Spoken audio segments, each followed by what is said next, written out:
I'm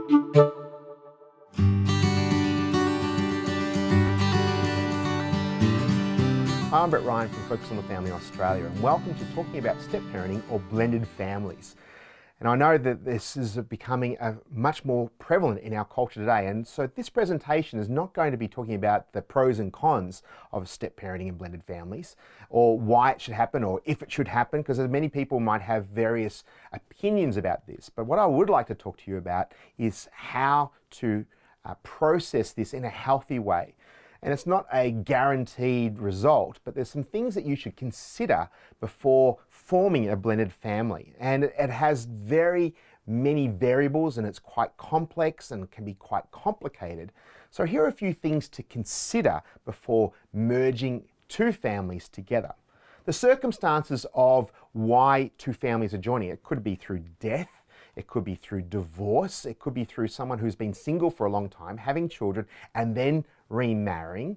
The circumstances make a significant difference about how the children will get involved or how they will get on board, because they have to be allowed the opportunity to grieve. That takes a period of time for them to understand that mum or dad are moving forward, they're moving on. So that time should be considered, rather than if suddenly getting a divorce or someone suddenly died that you suddenly find yourself repartnering very quickly. As they're processing this, as they're grieving this, you need to give them time. We need to include others along this journey with some wise counsel, because you don't want to just jump into something that you don't have your eyes fully wide open. Another thing to consider is the ex, especially when it comes through a divorce.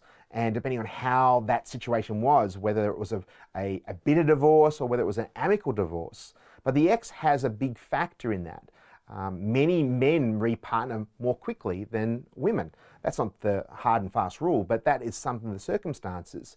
And so say it's the dad who's remarrying, and then the ex is feeling bitter towards the new marriage starting, and then the children are mixing their allegiance. Are they showing love and compassion? Even though they might like the new step parent, they are torn between how they can actually show support and encouragement, and they're in this tension between choosing sides. Things to consider is where you're going to live and where you're going to sleep, and how often the access visits are going to take place.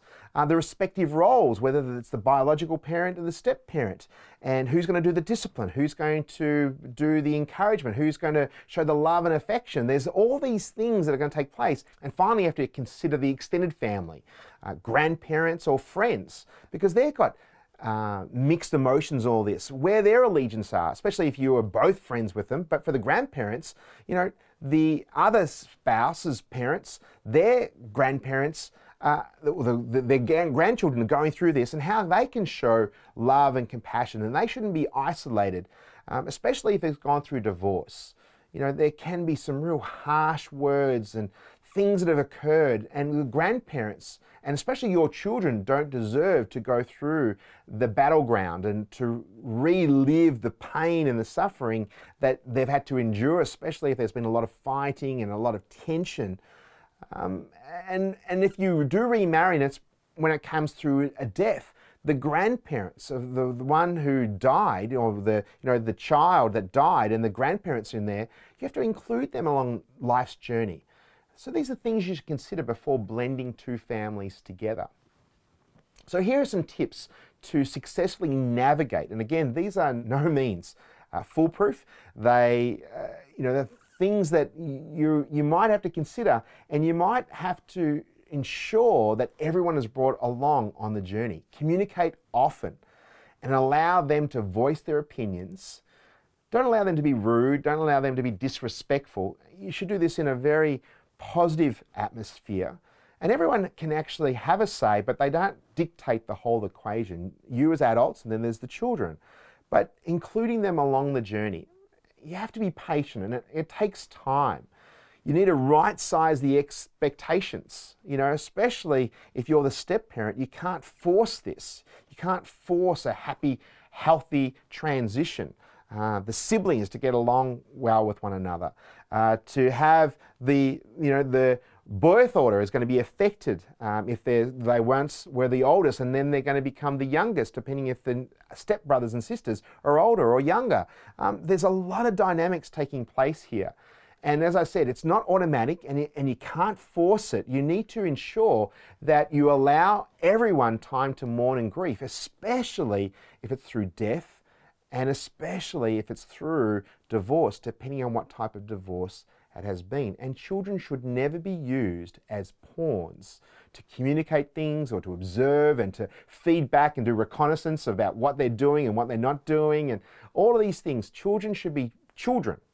And you don't want to also allow to lean on them too much. They can't become the one that you turn to for your emotional support. Another tip to help you navigate the step-parenting journey is to acknowledge that there may be different value systems.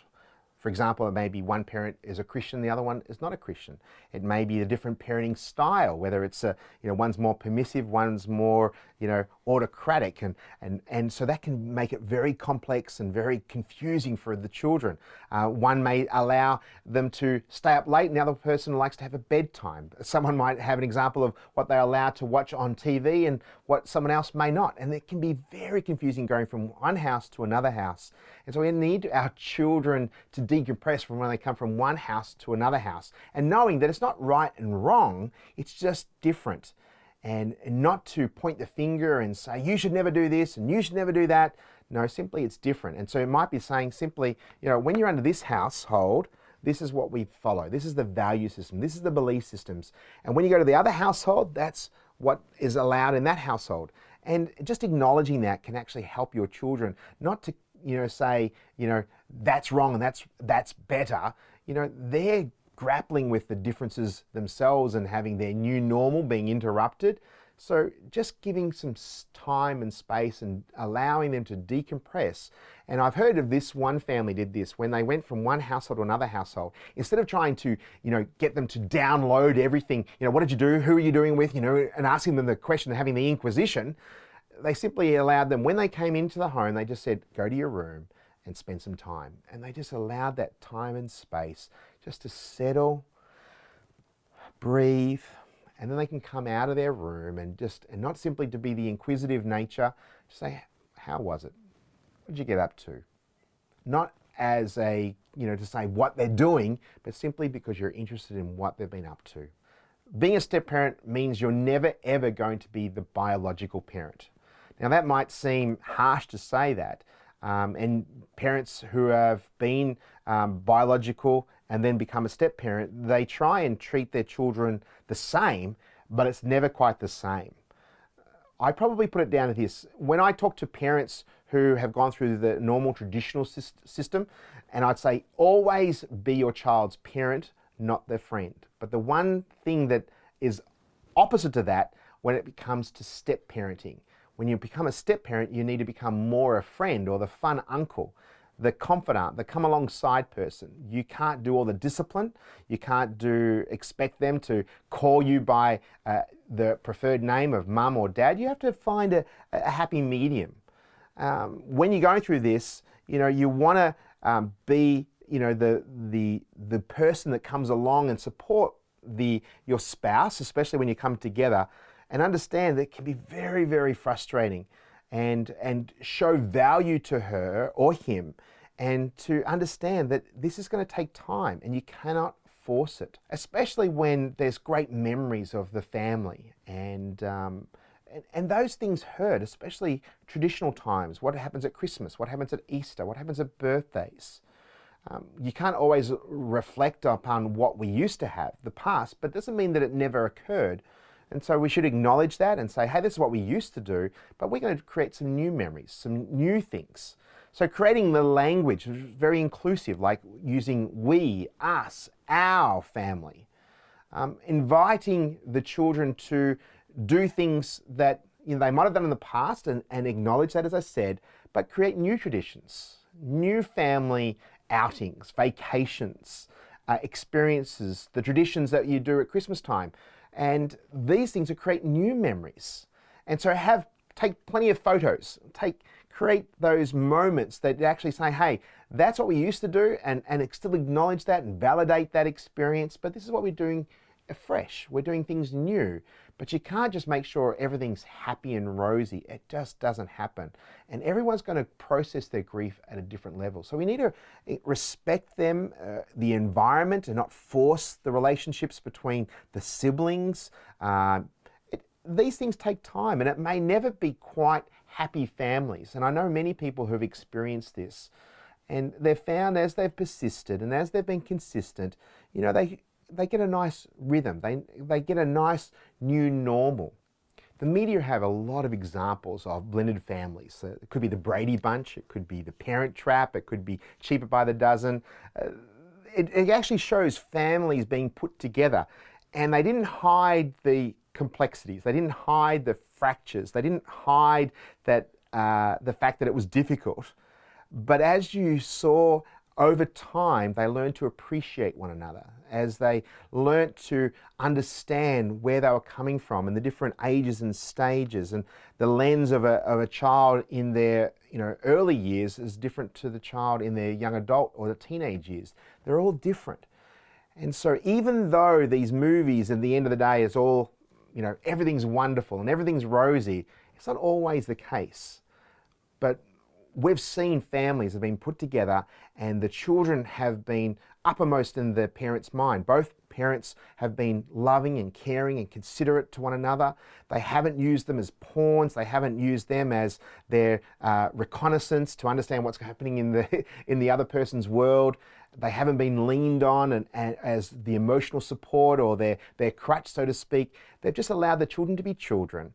They've allowed them to allow the grief, the process, the mourning, because I've spoken to people whose parents had divorced 20 or 30 years ago, and they're still longing for their parents to reconcile.